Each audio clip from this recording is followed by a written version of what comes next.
So I'm going to talk about a very different kind of mission, step away from the tactical edge, and talk about business system modernization. All right. It's been a perennial problem for DoD. Been recognized by GAO. Their observation that these systems fail to establish baselines within 2 years. So the challenge here is not technical. Right? These are not unprecedented systems. We're talking about payroll, finance, HR, kinds of things that businesses have to do every day. The challenge is to choose a solution. But these are literally changing the tires while the vehicle's moving, right? If it's the payroll system, you need to keep cutting checks every month. These are challenging problems, right? And the people that are using the system seem to have extra weight in making decisions. And also, with business systems, our observation is by the time you're labeling this a modernization problem, you've incurred a lot of technical debt. The system has been neglected, perhaps for a long time, and so there are significant challenges. Organizations and processes have built up around these systems. The gaps in the system have turned into somebody's job to fill, right? The system doesn't generate a report. Somebody's job has turned into copying data into a spreadsheet, producing the report. Now we're going to fix the system. That takes away their job, so there's some pushback. So getting consensus is a big problem, right? And so that's the problem that we're looking to solve, is how can we use the description of the architecture, technical approach to help get consensus. And so the solution that we have has three main parts. Thank you, Grace. 3 is the right number. Right? And so the first is it's a lightweight method to represent alternatives. And I'll go into more detail on each of these, but Softgoal modeling is the approach that we've chosen, particularly good for some of these ill-formed qualitative kinds of goals. The next piece is to capture stakeholder preferences. We use a method called analytic hierarchy process. That's something that exists already. Our application here is a little bit novel. And finally, I think the big innovation we have is a way to identify key decisions. Given stakeholder preferences, cost, benefit, risk, other criteria, which decisions affect the outcome? And we've got some interesting findings there. And this was done in collaboration with North Carolina State, Dr. Tim Menzies, and his grad student, George Matthew. And what we developed is a tool that they've called LOOPHOLE, combines search-based engineering and some Bayesian reasoning. And I'll go into the details on that. But the process, so again, inputs representing the structure as a Softgoal model. Decision, cost, benefit. There are lots of existing technologies, Kokomo, other approaches to find that. We really didn't do much with that. Stakeholder preferences, run it through this LOOPHOLE tool, and produce a set of ranked outcomes. So Softgoal modeling. As I said, this is an approach. We capture the structure of the problem as a graph. Again, this is technology that we've used in the past for looking at architecture alternatives. Our use here is an extension of that. Obviously, you can't read this chart, so let's zoom in a little. We represent 3 types of things in here. Hard goals, right? So these are primary or derived requirements. They have objective satisfaction. Soft goals, these are things that are qualitative, gut feel, stakeholder desires. These have subjective satisfaction. We satisfy these things. We don't satisfy them. So good enough. And then tasks and services. These are particular activities or approaches that we can take. And we build them up through a network of ands, ors. We can represent conflicts. Things that happen on one side affect another. And so what we see here, for example, is at the bottom, create test environment is a particular task, and that feeds up into other goals. We've got the number of tiers is it's a goal that has several options, and then up at the top, the little cloudy things are the soft goals that have multiple things feeding up into them. So the first thing we do is represent the problem. And actually in a modernization project, often just representing the problem gets you a long way towards getting consensus. And that's work we've done in the past, and we want to push that a little bit further here. And so the next piece is collecting stakeholder preferences. So the approach here, the analytic hierarchy process. This is an established decision-making approach. Break it down into a hierarchy. We've got a decision, then we've got some decision criteria. In this case, there are 5 of them, and then 3 alternatives in this case. Okay, and we ask each stakeholder to come and make a series of pairwise comparisons. First, they take the criteria, and they look at a pair of criteria and decide for them, personally, is one much more important than the other, about equal, less important. So we use a scale +9 to -9, or extremely, significantly, moderately, somewhat. So they use a scale, compare the criteria, and then for each criteria, look at the alternatives. How do these particular alternatives satisfy or meet that criteria? So for example, here for the criteria of schedule, is a comprehensive approach, well in this case significantly worse than an extensible approach. For life cycle costs, a comprehensive approach is also significantly worse than the extensible approach. So they've got to go through and do all these pairwise comparisons. And then the analytic hierarchy process takes the pairwise comparisons and turns them into a ranking. So we took those, and what we see on the top row is this particular stakeholder's preference for this data model decision. Is they like the specific one much better than the extensible one, and really don't like the comprehensive one so much. So that's this line here across. Right? The other thing that comes out of the analytic hierarchy process is if we look at that first column, we see how they rank the criteria.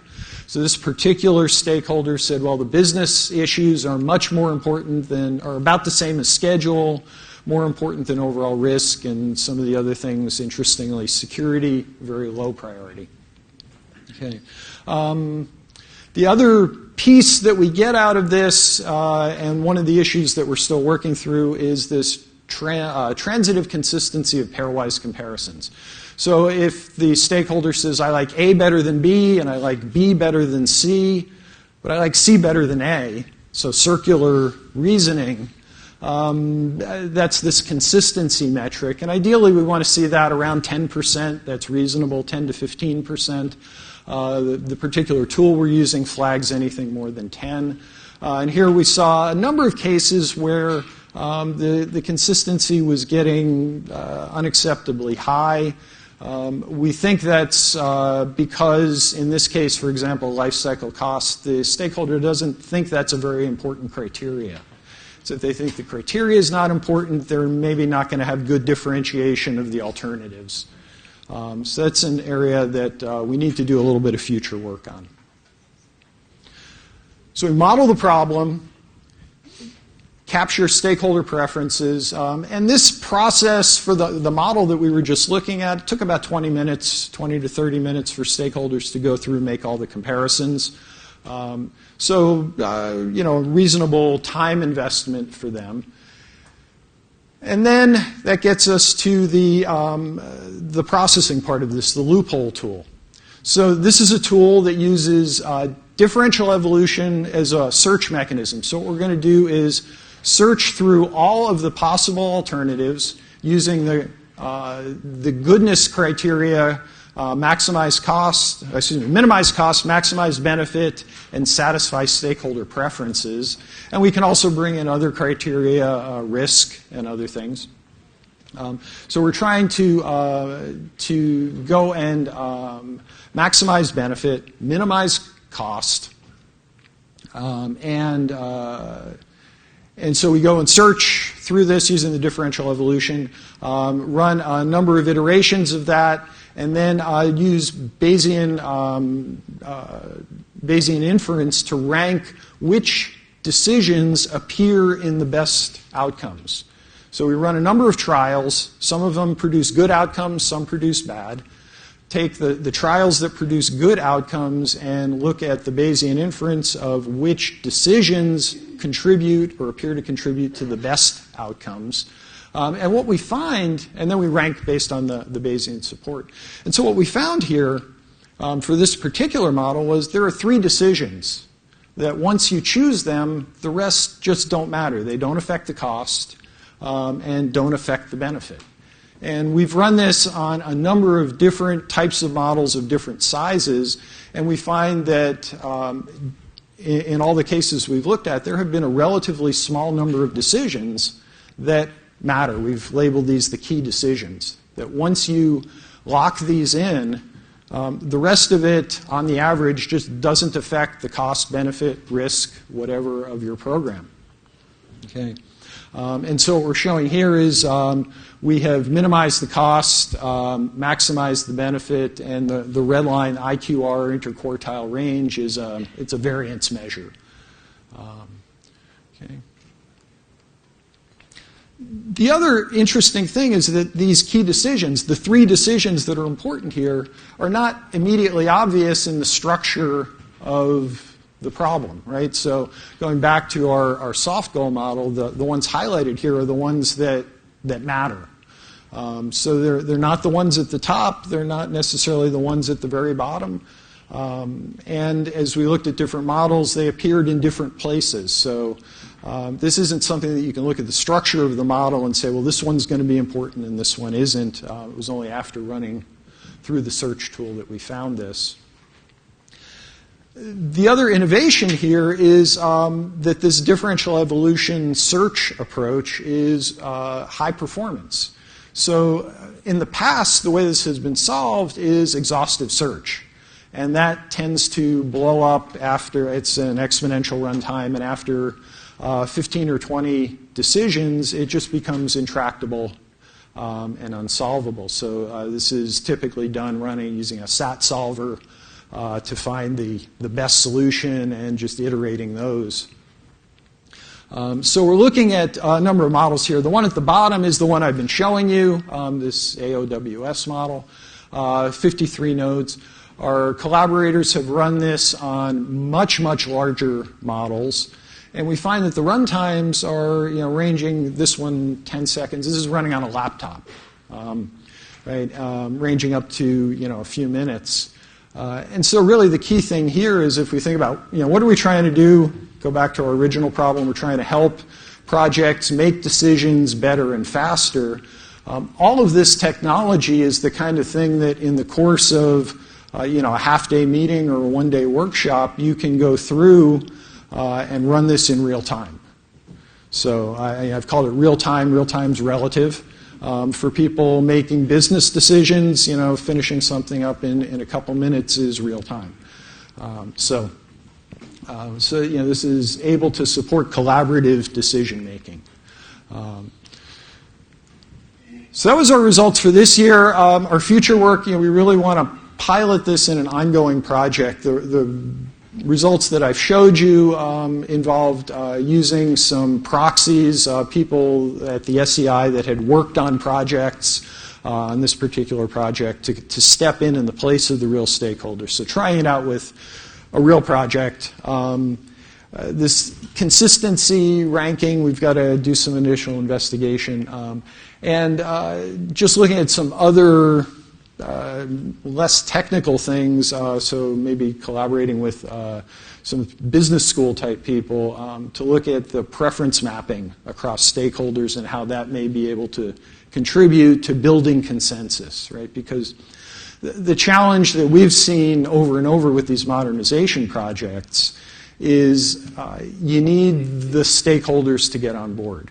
That people dragging their feet, people who are using the system today who don't necessarily want the change that you're proposing, can drag their feet and stall the project. And it stalls for a couple of years and disappears. And so that's our intuitive diagnosis of the problem. And so that's what we finished. Right. And again, the team, we've got my colleague Neil Ernst here at the SEI and the folks down at North Carolina State that have been working with us.